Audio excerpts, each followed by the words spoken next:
Amy, let me tell you about a magical place that is so exactly designed to be enclosed space, year-round fun for the whole family that I bet you already know what I'm going to say before I even say the name. Let's say it together on 3. 1, 2, 3.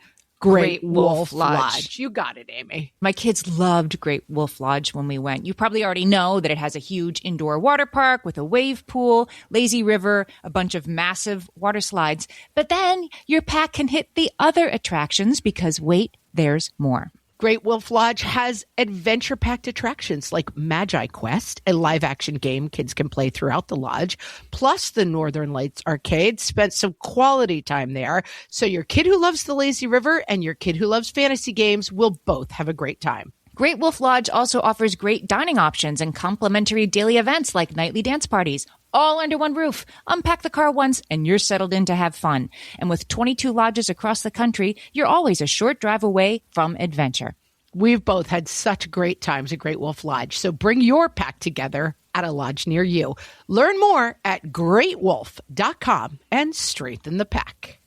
Hello there, Hellions. Today's episode involves discussions of drug and alcohol use.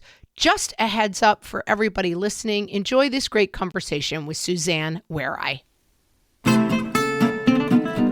Hello and welcome to Fresh Take from What Fresh Hell, Laughing in the Face of Motherhood. Today I am talking to Suzanne Warye. She is a sobriety influencer and the host of the popular podcast, The Sober Mom Life. As the founder of the Sober Mom Life Cafe, she has created a supportive digital community for women to explore their relationships with alcohol and find freedom in sobriety. Her writing has been featured in Scary Mommy and the Huffington Post. She resides on the North Shore of Chicago with her husband and 3 kids. And her new book, which we're going to be talking all about today, is The Sober Shift, a modern-day guide to living an abundant, sober life. Welcome, Suzanne. Yay. Thank you for having me. So let's start where the book starts, okay, which is you're waking up after a night of champagne drinking at a pretty fun-sounding party. And tell us about that moment and why that's the beginning of the book. Yeah. I wanted to start where I kept coming back to in my first year of sobriety, because I kept coming back to that one moment. So I had, after a lifetime of binge drinking in my 20s and then really, nailing moderation in my 30s, my husband and I went to a fancy pants party and I woke up, I blacked out for the first time in 5 years. And I realized, because it was 9 or some ungodly hour that I would never wake up that late, right? Having a 3-month-old baby, that I realized it hit me that I had nursed him in a blackout in the middle of the night. I mean, I don't remember it, but there's just no way he slept through. My babies all loved to nurse. And that was my last night of drinking. And so right there, just being totally wrecked that day and so filled with shame and just all of the things that alcohol causes, I told my husband I was done.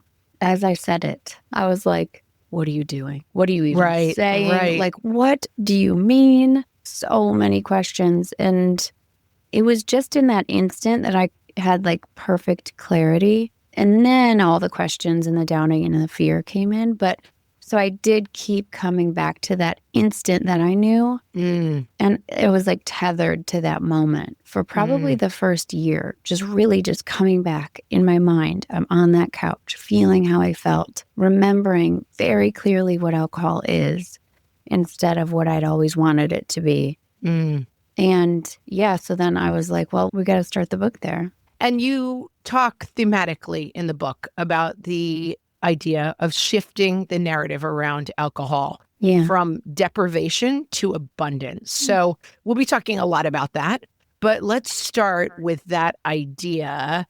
And you say also, you don't have to be addicted to alcohol to benefit from abstinence from it. So there's a couple of ideas kind of tangled up here that maybe the idea of what we think of as kind of a rock bottom moment, which has to be maybe an arrest or something terrible happening.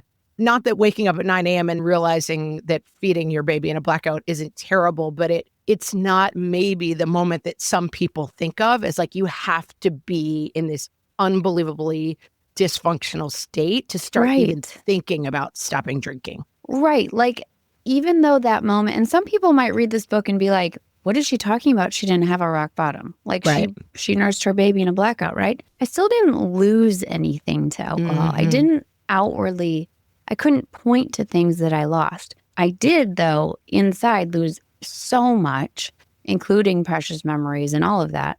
But yeah, this notion, before I quit drinking, I wasn't sober curious. I hadn't, the word and the term alcoholic always kept me drinking because I thought, well, I'm not that. I'm not in active addiction. I'm not, counting down to my next drink. It was like a social thing. Like I said, I really did nail moderation, but it was still horrible. And so, yeah, I just thought that I didn't qualify. And it was taking that huge leap of faith and just saying in that moment, just fine.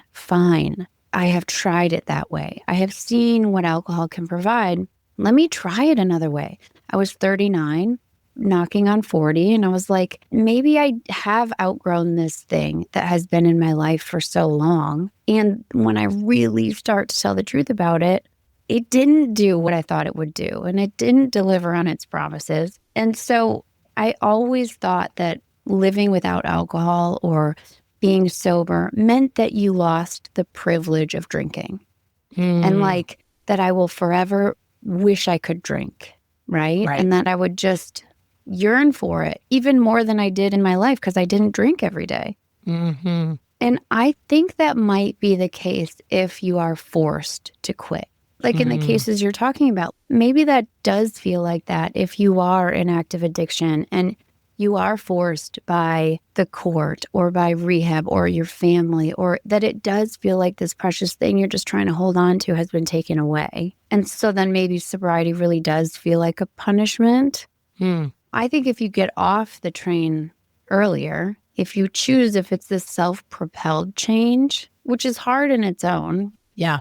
But if it's that, if you're choosing yourself, saying, I don't need this anymore, you're only holding me back, then I don't think, at least for me, it has not felt like a punishment. Alcohol feels like a punishment. Sobriety feels like I am just so grateful that I get to be present to witness everything that I have rather than kind of invite alcohol in and its big question mark that it brings. And let's talk about the idea of moderation, because I think a lot of people get stuck there. Yeah. And talk about what you call a gray area drinker. Yeah. Because I think for a lot of people, they think, well, everything in moderation, including moderation. And I don't have a problem, so everything's fine. Yes. So gray area drinking was coined by Joel Park, and it is this in between. It's what we have been kind of taught as a normal drinker, but a normal drinker is actually what we want normal drinking to be, is kind of a take it or leave it, right? Like, oh, I could have one, or I don't even need one.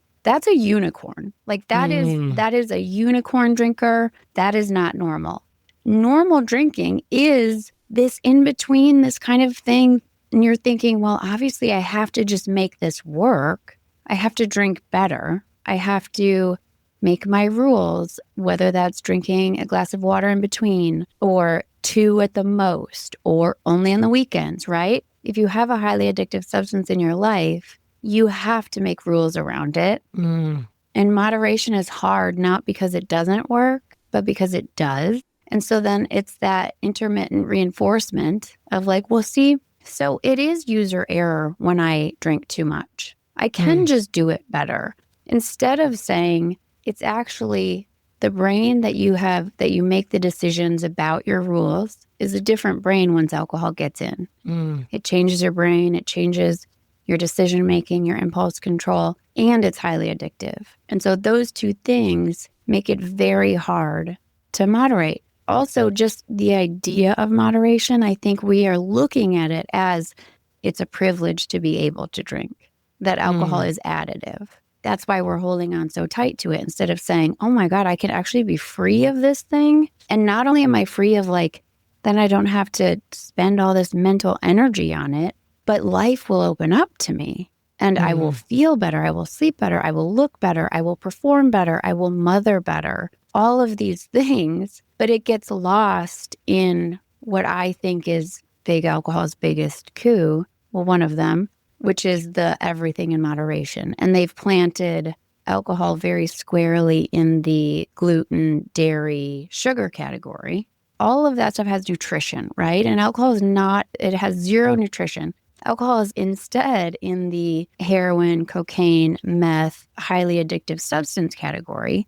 And you wouldn't say, man, I'm really trying to moderate cocaine and I just have to remember. And no one would say, well, isn't that a little bit too drastic? You're going to just quit coke or meth? You're just going to, like, everything in moderation. That is literally, alcohol is in that category. It's a highly addictive, psychoactive substance. And you talk about it in a way that we talk about a lot of things on the podcast, which I thought was really interesting, that we often talk about people are feeling like they're a bad mother when they are at the tip of a spear that is informed by lack of community support, the fact that families live separately, the fact that there's no leave available, and that it comes down to an individual saying, I am making an individual choice and failing at that choice without having a conversation that recognizes the forces that are really behind that choice. And very similarly, to say, well, I'm an idiot because I drank too much. It's really not just a choice that you are making. You're part of a huge system that has a lot of cannons pointed your way. Yes, systemically, we are failed as moms. And this is true even more, during the pandemic and post-pandemic and what we were required to do, which of course we would do it. We would do anything for our family. What is the cost? The cost is our mental health. The cost is our health. And we have been sold this product and saying like, hey, this is here to help you. This is here to make you relax. You're doing too much. You need to relax. All of that is true.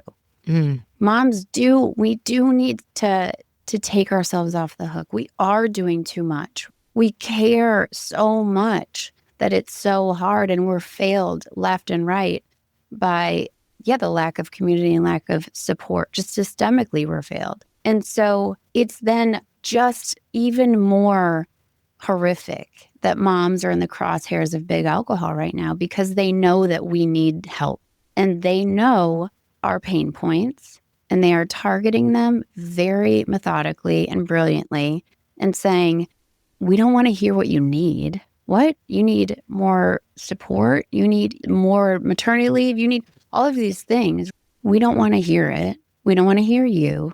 Drink this, be quiet, and then we won't have to hear what you need. And you'll become addicted. And so wrap that up with the mom shame that comes with drinking.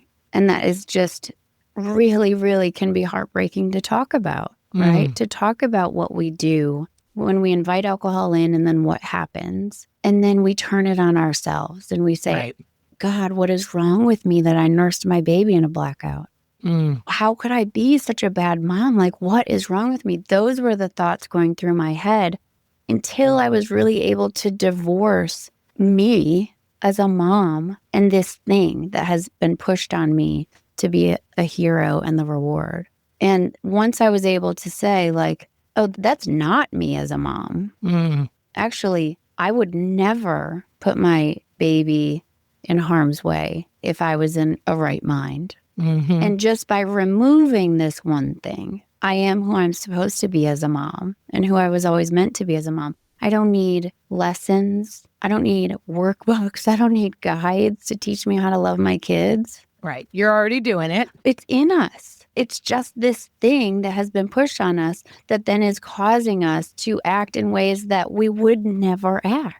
I'm talking to Suzanne Warye, the author of The Sober Shift, a modern-day guide to living an abundant, sober life, and we'll be right back. Hellions, it's time for some spring cleaning, and I don't just mean the coat closets. Doing your financial spring cleaning can actually be super easy when you let Monarch do your financial spring cleaning for you. One dashboard that gets your entire financial life organized. No more clutter, no more mess, no more logins scattered everywhere, just accounts, investments, property, and more, all in one place. Get your first year of Monarch for half off, just $50 with promo code FRESH. Monarch allows you to look not only at what you've already spent, but also to plan for the future. With Monarch, you can set savings goals, plan for big purchases, and notice spending trends before they become a problem. I can generate cash flow reports that show me what we spent this quarter, this month, what we're probably going to spend next month, and feel prepared, organized, and knowing how to plan for the future. No more surprises and a lot more clarity. Try Monarch. Use code FRESH at monarch.com to get your first year half off at just $50. That's 50% off your first year at monarch.com with code FRESH. My favorite skincare products actually feel more like self-care, like they're so nice to put on and they smell so good that I'm actually happy when I get to that part of my day. And I swear that is how I feel about Osea's anti-aging body balm. Amy, you are usually the lotions and potions queen on this podcast, but I have to say, hard agree. Osea's anti-aging body balm is a liquid silk body balm that combines the lasting hydration of a lotion with the firming power of a serum, leaving skin smoother and firmer. This body balm is clinically tested and designed to deliver visible results you can see and feel. So we've gotten to use this product for a couple of months now, and I swear I have really noticed firmer and smoother skin, like on the back of my hands. It's like getting a mini spa treatment from head to toe. Get a spring-worthy glow with clean, clinically tested skincare from Osea. And right now, we have a special discount just for our listeners. Get 10% off your first order site-wide with code FRESH at OseaMalibu.com. That's 10% off your first order with code FRESH at OSEAMalibu.com. At DSW, we ask the important questions, like, what shoes are you going to wear? Whether you're prepping for wedding season, festival season, or just planning the ultimate vacay, the right shoes can make or break an RSVP. So own the moment. You've got big plans, and we've got just the shoes. At the perfect price, of course. Get ready to get ready with Designer Shoe Warehouse. Head to your DSW store or DSW.com today and let us surprise you. Another thing you tackle in the book, which we've talked a lot about in the podcast, is wellness. And we just talked to Amy LaRocca, who wrote an amazing book on the wellness industry. But the idea that alcohol and wellness and how this relates, the champagne yoga and it all goes mommy wine o'clock and all of this idea that I've talked a lot about my relationship with food and that I sometimes have that feeling of I get into a story in my head that I deserve this. You'll take everything else from me. You'll take my sleep from me. You'll take my body from me, but you'll never take my sleeve of Oreos, you know? But that's a story about food that is not true. Food is nutrition, and I'm having a relationship with food that is really about my need to take care of myself. Yes. Like, what about me? Where do I come in? What about me? Like, and that somehow it's the deprivation idea. Yeah. That I am depriving myself on all of these levels to be a mom, and therefore I deserve these Oreos. Yeah. And I think that alcohol plays a very similar role for a lot of people. Oh my God. Yes. We're pushed to think that it's a reward, right?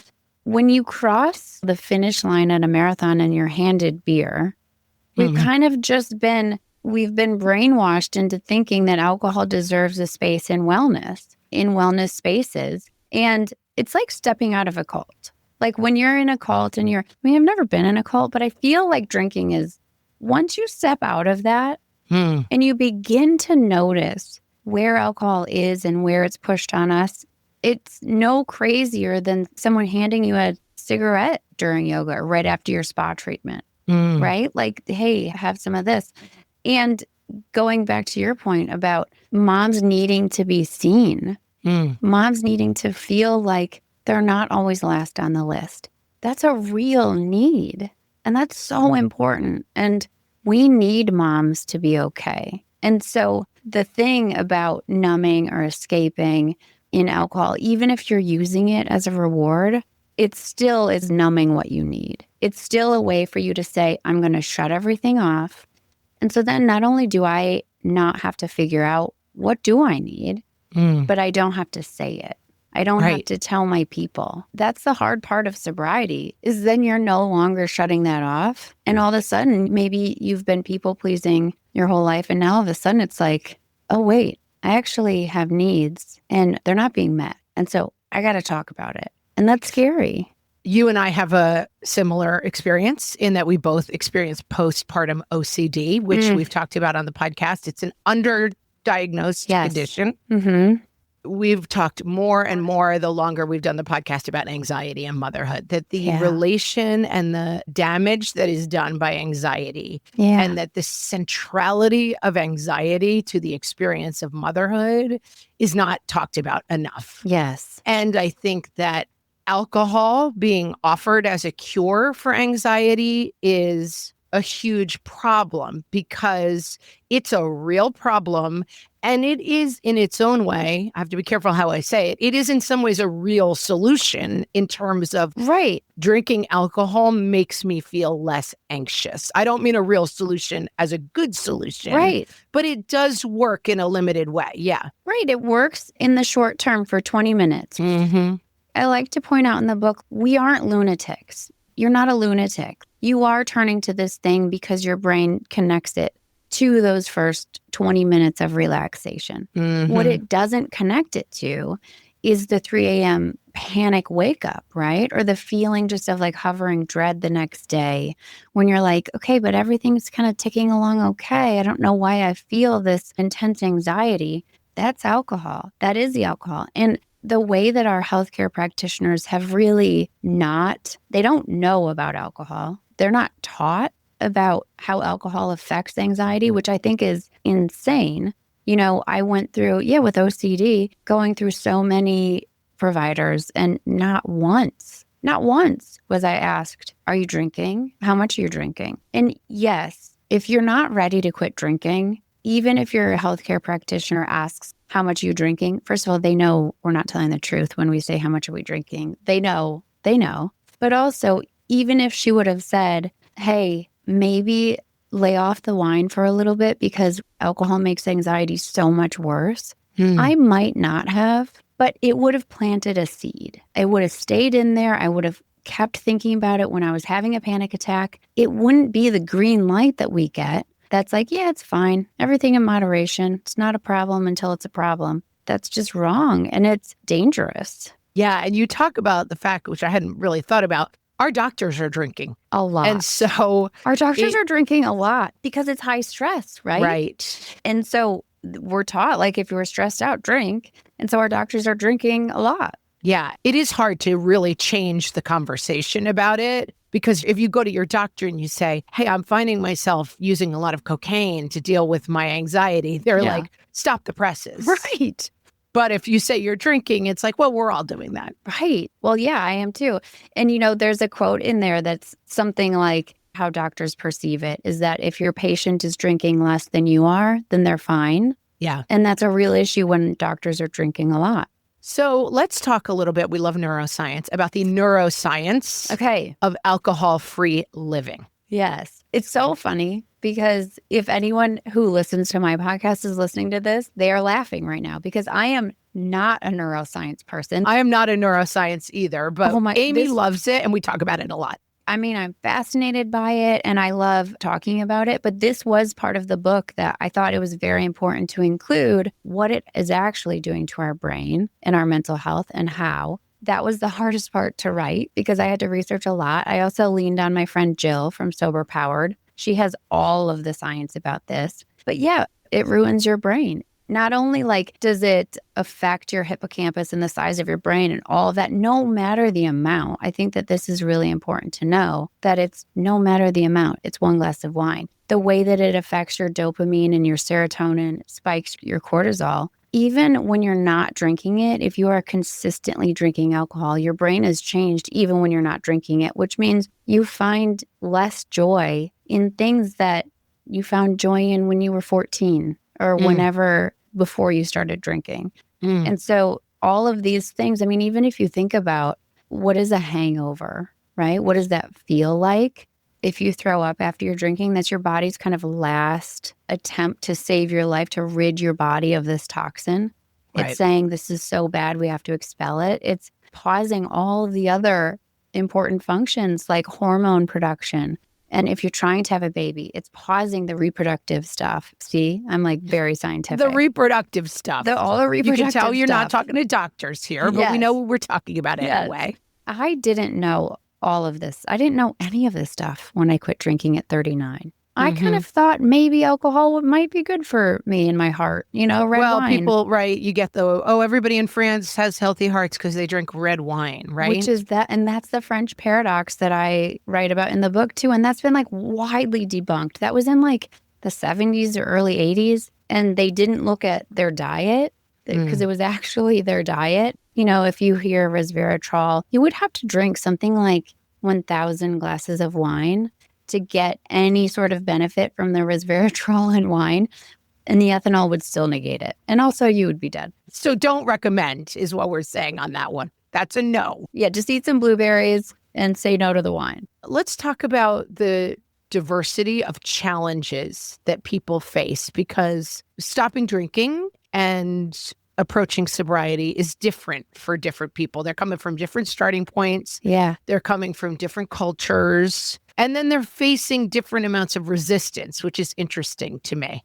It's so interesting. And the resistance can feel so loud. It can feel like, when I decide to do yoga, I'm not then asked like, well, are you going to do yoga forever? Or was that just today, right? Right. And why are you doing yoga? Yeah. What is this about? Yeah. Why do you feel like, isn't that a little extreme to do yoga or to go for a run? Like, are you always going to be a runner? We get these questions about alcohol because we have been taught not to talk about alcohol. And so all of us are walking around with all of our stories, our alcohol stories, our sobriety, our moderation, all of this stuff that we haven't been able just to openly talk about our doubts and our fears. And so every person that you meet is bringing that to the conversation, right? If they hear you say, oh, you know what? I'm not drinking. And their reaction is, what? Why? That seems so drastic. Everything in moderation. That is just a window into their relationship with alcohol.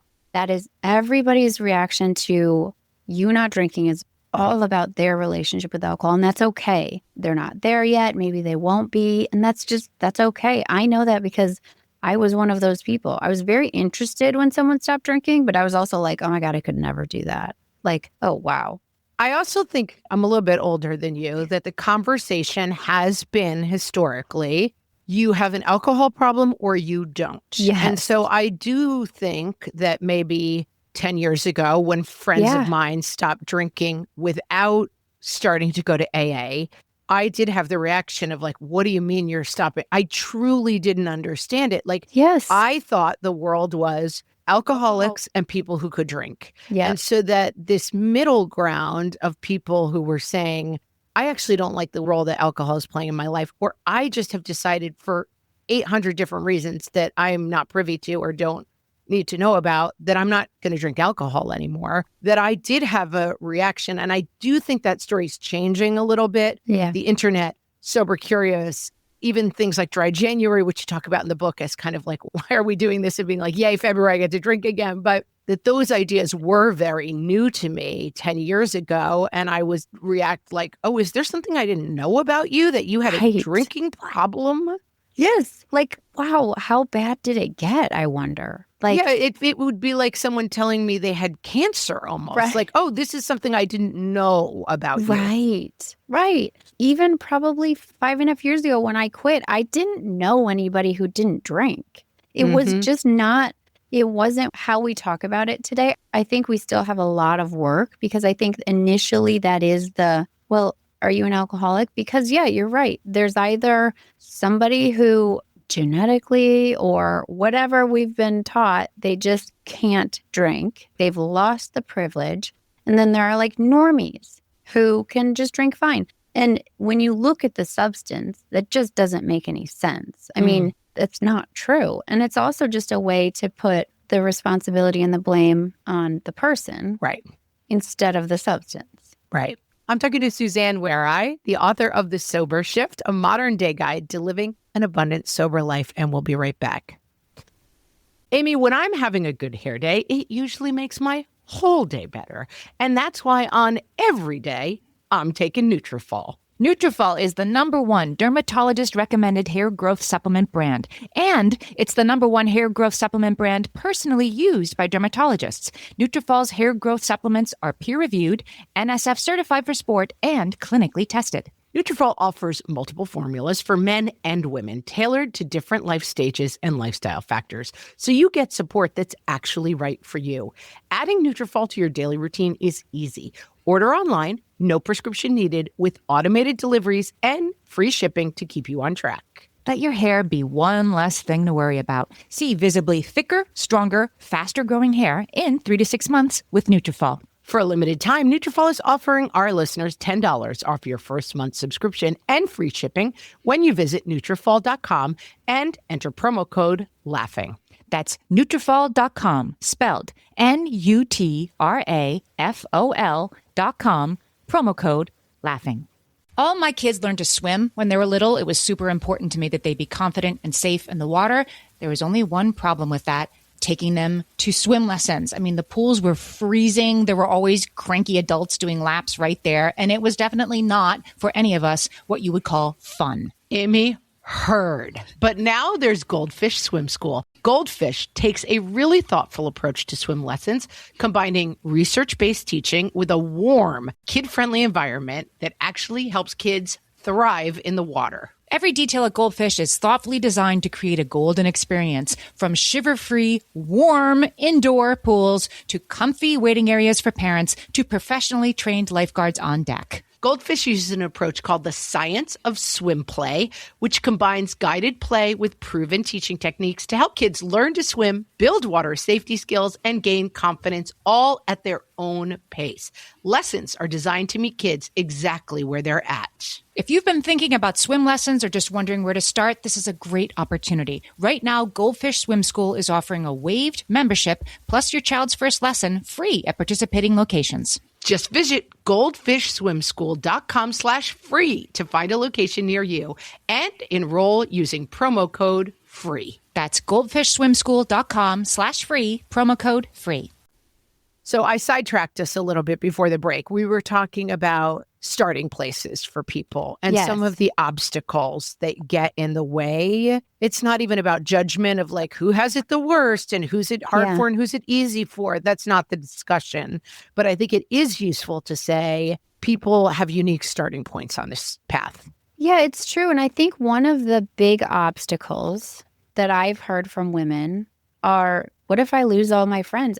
Everyone around me drinks. Right. I'm not going to be invited to things. I'm going to just be sitting at home bored, and I'm going to be left out. I think that's completely understandable, and that might happen. Right. Part of the reason I drank was for connection. I wanted fast track to connection. I was like, let's just drink, and then we can tell each other, we can like trauma bond, and we could talk about our parents' divorces. Let's just do it. The problem is I would do it with like the bathroom attendant or something. And she'd be like, okay, I have to work now, And ma'am, like, this is a Wendy's. Please keep moving. Yeah. I don't know who you are, and you got to go. Yeah. And so you might have a period, if you quit drinking, where you're not invited as much as you used to. And I think that that's really hard and that's sad. And there is this mourning kind of grieving period of like, oh God, I'm outgrowing this thing, which means I might be outgrowing the people who only do this thing. Right. And that's tough. The book is kind of in two parts. It's like the first part, I kind of burn everything down. And it's like, okay, let's talk about what alcohol actually is and what it's taken from you. And then the second part is the building. And the building will come.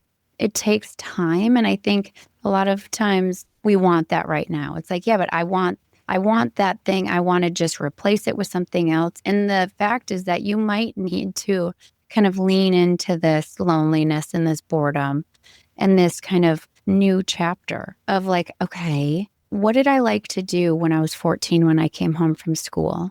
Like, how did I spend my afternoons? If I just had a free afternoon, what did I do? I was a person before this thing came in and kind of numbed me and blurred me, and I've lost myself, especially in motherhood.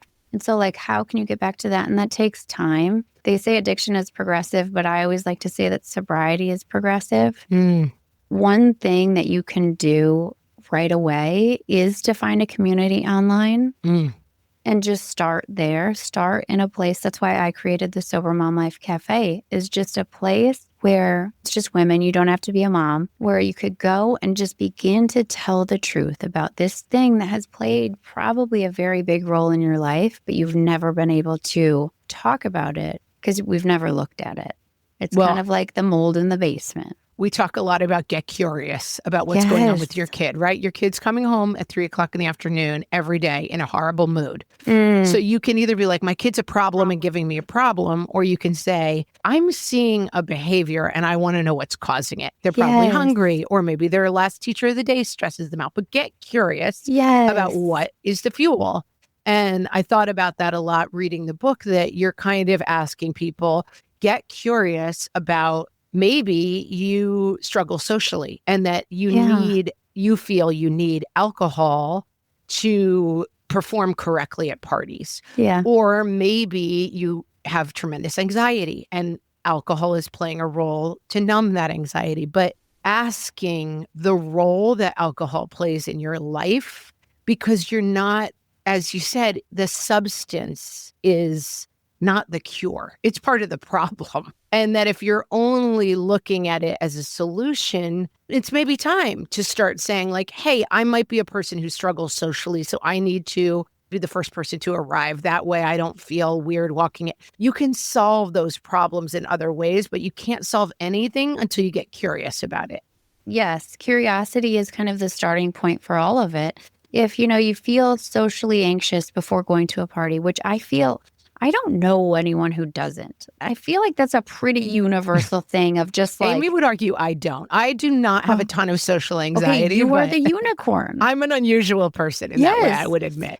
Yes, but there's just some kind of unease or something about like, okay, where am I going to park? Shoes on or shoes off? Like, can you just tell me? Right. Is everyone looking at me? Have I gained weight? Did I get more wrinkles? You feel the spotlight. Oh my God. Everyone's walking in and their whole agenda is what's weird about Margaret's outfit. It's like, okay, that's not going on, guys. Yeah, no, everyone's just worried about themselves. Like no one's thinking about you, which is amazing, right? You're not the starring role in anybody else's life, which should feel like a weight off.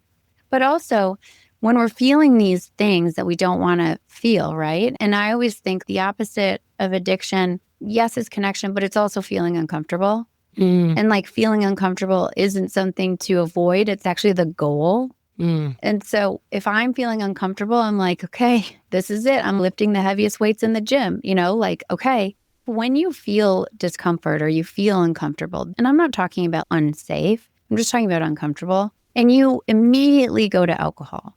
In that moment, you are discounting yourself and you're sending yourself the message that you can't do this.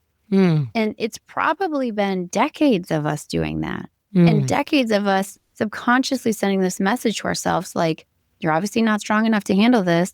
You're not strong enough to feel this. You're not strong enough to weather social anxiety. And then we turn to this thing, which, talk about social anxiety, blackout at a party, and then wake up the You're next not going to morning. feel good the next day being like, whoa, who took pictures and where am I tagged on social media? Yes. And you look at your text, your best friend's like, how could you do that? And you're like, what? Talk about social anxiety, right? Like, but instead, you could just slow it down and be like, okay, I'm going to go. My heart's going to race and I might be awkward. And like, I'm probably not going to nail this thing, but I'm not going to die. I'm going to survive it. It's going to be okay. And then I get to go home when I'm tired and then I get to sleep really well and not wake up the next morning wondering what I said or if anyone's mad at me. Yeah. My mother, who was a therapist, used to use a metaphor of holding your hand over an open flame and taking aspirin to deal with the pain. Oof. And it's like you're taking alcohol to deal with the pain of the open flame.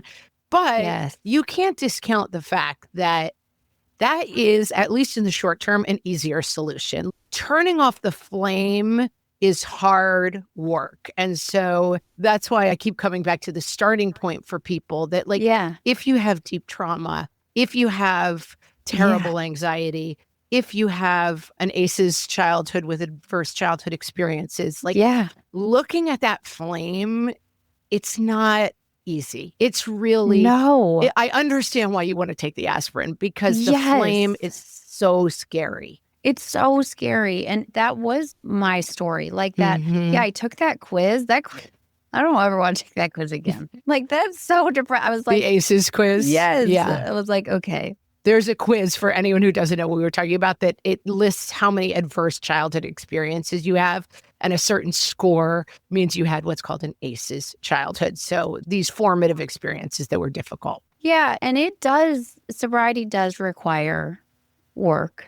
It does require work. It's work that gets easier and gets lighter. Alcohol, yes, it's easy at first. And man, does it get harder and harder. That's right. And I always say, we don't tell you to do it because it's advice. It actually works. Like eventually the flame outdoes the aspirin. Like you can't actually sustain. If you could sustain holding your hand over the flame, I might tell you to do it, but you can't. Yeah. It just doesn't work. It just scientifically is not going to work, right? So I think sobriety comes in stages. Like that first year might be more about not drinking. That's why I walk you through the sober firsts and how you can use those to really propel you. And it's like, just get through this. Just get through this. It's not always going to feel like this. It tends to be, I think, that like second year where this stuff comes up. Like, who was I trying to please? Let's talk about these situations that I was in my childhood. How is this at play? Let's talk about, my mom's a therapist too. And so, where the wiring was installed, right? We do have to go back there because it's at play anyway, whether we're going to notice it and talk about it and work through it or not. But that's kind of our life's work. We don't have to, I feel like sometimes women are like, great, I'm going to quit drinking and it's all about like wellness. And now I'm going to go to therapy twice a week and figure out my wounds. And it's like, hold on. First, a huge heaping dose of compassion for yourself in what you're doing in quitting drinking. You're changing generations to come. You're changing them. You're changing your children, not just so that they can see you not drink, but so that they can see you feel and heal. Because when alcohol is in the picture, we don't have to feel. Right. When our kids see us, we don't have to feel. Like my kids have seen me in horrible grief after losing my dad tragically, and that was okay. It was okay because then they did see me get up too. And they see me screw up every day. My friend Courtney always says like rupture and repair. It's kind of a constant rupture and repair. It's this cycle. And that's just, alcohol is an obstacle to that because then you add in the shame and then kind of the overcompensation that comes after that. And so our kids then don't really get to see a mom who is really just feeling and working her way through life and counting on herself and sharing what she needs. And you do talk in the second half of the book about a lot of solutions and really working on this. It's not just like, hey, this is something you should do. Good luck. A lot of solutions. And a big part of that is community. So tell us about this Sober Mom Life Cafe, that community, and how community is helping women who are on this journey.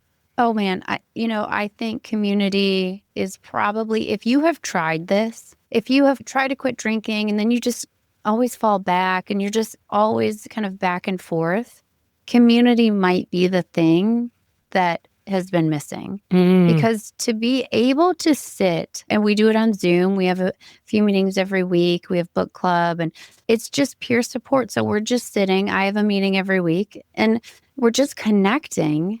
And it's not so much, sometimes it's about how am I going to get through my mother-in-law visiting and not drink, right? And it's like, okay, it's tips time. Come in with your tips. Like, what do you have? And everybody shares if you want to. But it's also just like life. Like, I feel, resentful of the fact that my husband gets to golf every Friday and I can't even get a haircut, right? It's like, yes, let's work through this just so we know we're not alone. I think moms need community now more than ever. We need to be able to hear that this is hard and that we matter and that we need help without the disclaimer of like, but I love my child and she's the best and I'm so grateful, #blessed. Like, right. No, we know. Yeah, no disclaimers allowed. Like my husband, I promise you, does not have a complaint to his boss or wants to vent to his boss, but he starts it with, first, I need you to know how grateful I am for this For this opportunity." job. Yeah, right. for this job. No, that's Right. fine. Yes, that's baked in. That's the starting point. And so just to be able to really know and to see and to feel that you're not alone in this moderation struggle, in all of the doubts you had about alcohol and the shame it brought, and in the decisions that you made when you were drinking, I think sharing your shame is so important and being able to shed it and to do that in a safe place. No jaws are going to drop. There's not going to be a like, what? You did that? No. There will be nodding heads and there will be someone who comes on and say, thank you so much for sharing because I was there too. That was my story. And I think that that's such a soothing balm to our weary souls that we need so desperately. And I hope it goes on forever because I always want to connect. That's my favorite hour of the week is when I just get to sit and talk with women. I love that. I've been talking to Suzanne Warye. She is the author of The Sober Shift, a modern-day guide to living an abundant, sober life. We will link to everywhere you can buy the book. And Suzanne, tell our listeners where they can find the Sober Mom Life Cafe and all of your other work. Yeah, so you can find everything at SuzanneWarye.com, WARYE. So you can find the book, you can find events and the cafe. And then I'm on the Sober Mom Life podcast every Monday. And we talk just like this. That's awesome. Great. Yeah. Love women talking. It's the best. Yes, that's right. Thanks so much, Suzanne. This was a great conversation. Thank you.